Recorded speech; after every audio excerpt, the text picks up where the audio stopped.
Pada tanggal 17 Agustus 1945, Indonesia memproklamasikan kemerdekaannya. Setelah penantian dan penindasan tak berujung, akhirnya Indonesia mendapatkan kebebasan yang selama ini hanya sekedar angan.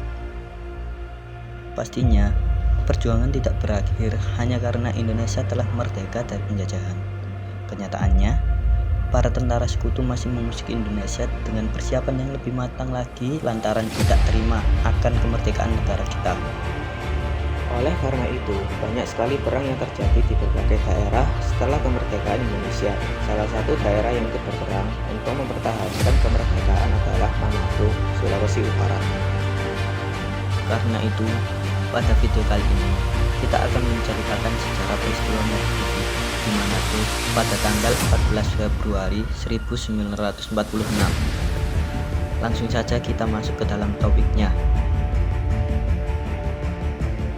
Menurut catatan sejarah, Belanda baru mengakui kemerdekaan Republik Indonesia tanggal 27 Desember 1949 saat menyerahkan kedaulatan yang ditandatangani di Istana Dam, Amsterdam. Karena itulah, sejak proklamasi kemerdekaan Republik Indonesia hingga penyerahan kedaulatan tersebut, banyak perjuangan mengukuhkan proklamasi kedaulatan Republik Indonesia di berbagai daerah. Salah satunya adalah yang terjadi di Manado pada tanggal 14 Februari 1946. Saat itu, Samratulangi mengirim beberapa pemuda termasuk Bangkasi dan Ferdinand Hanau yang diputuskan tentara serta Uli Pangalila, Kompi, dan orang perwakilan meminta situasi. 2 bulan sejak pengutusan, Angkatan Udara Sekutu secara tiba-tiba mengirim puluhan pesawat pembom B-29 dan menghancurkan serta merenggut nyawa penduduk.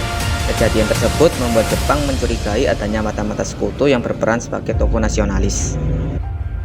Kronologi dari peristiwa Merah Putih di Manado dimulai pada pukul setengah 9 malam.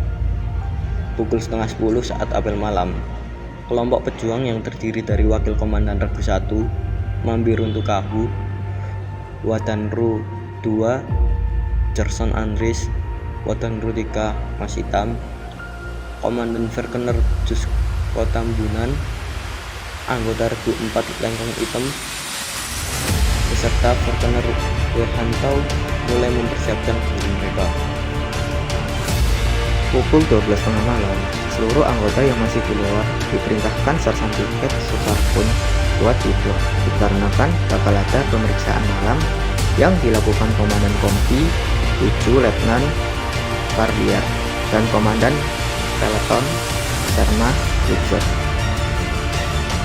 Pukul setengah 1 pagi dilakukan pemeriksaan persiapan akhir. Pukul 12.45 malam, semua pasukan berkumpul serta menyatakan kesiapan tekad mereka buat mempertaruhkan nyawa demi kedaulatan Republik Indonesia. Pukul 1 pagi, tanggal 14 Februari 1946, serangan dimulai dengan pergi ke Tangsi dengan formasi huruf L. Mereka merobek warna biru pada bendera kerajaan Belanda dan mengibarkan sangsaka merah putih di tangsi militer tersebut. Pukul 3 pagi, pemimpin Garnison Manado, Kapten Blom ditangkap setelah sebelumnya Letnan Verwayen selaku pemimpin Tangsi Teling ditahan. Namun, siang harinya, Residen Commandant de Ruyter dan Letkol de Vries beserta seluruh anggota NIKA ditangkap. Keesokan harinya, mereka berhasil menangkap 600 pasukan serta pejabat, pemimpin militer Belanda, dan melucuti senjata mereka serta memasukkan mereka ke sel sebagai tahanan, serta menaklukkan kem tahanan Jepang yang berisikan 800 prajurit. Tanggal 15 Februari 1946, CH Taulu selaku pemimpin perjuangan mengeluarkan maklumat nomor 1 yang berisi sebagai berikut. Kemudian, pemimpin perjuangan mengeluarkan maklumat nomor 2 yang mengabarkan bahwa tanggal 16 Februari 1946 sudah diadakan rapat umum di gedung Minahasa atau DPR di bawah pimpinan Ketentaraan Indonesia di Sulawesi serta dihadiri para kepala daerah Gorontalo. pemimpin, serta pemuka Indonesia. Hasil rapat umum tersebut adalah penetapan BW Lapian sebagai Kepala Pemerintahan Sipil Sulawesi Utara. Selain itu, ditetapkan beberapa orang buat membantu BW Lapian menjalankan pemerintahan sipil. Berikut daftarnya.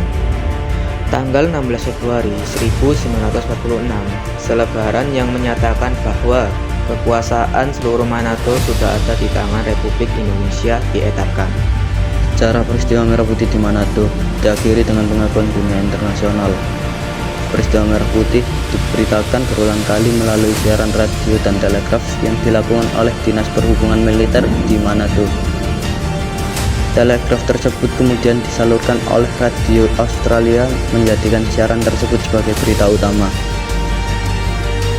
Peristiwa Merah Putih di Manado tentunya memberikan dampak positif bagi diplomasi Indonesia di luar negeri serta sejarah kemerdekaan Indonesia, karena peristiwa tersebut mempercepat pengakuan internasional terhadap kemerdekaan Republik Indonesia.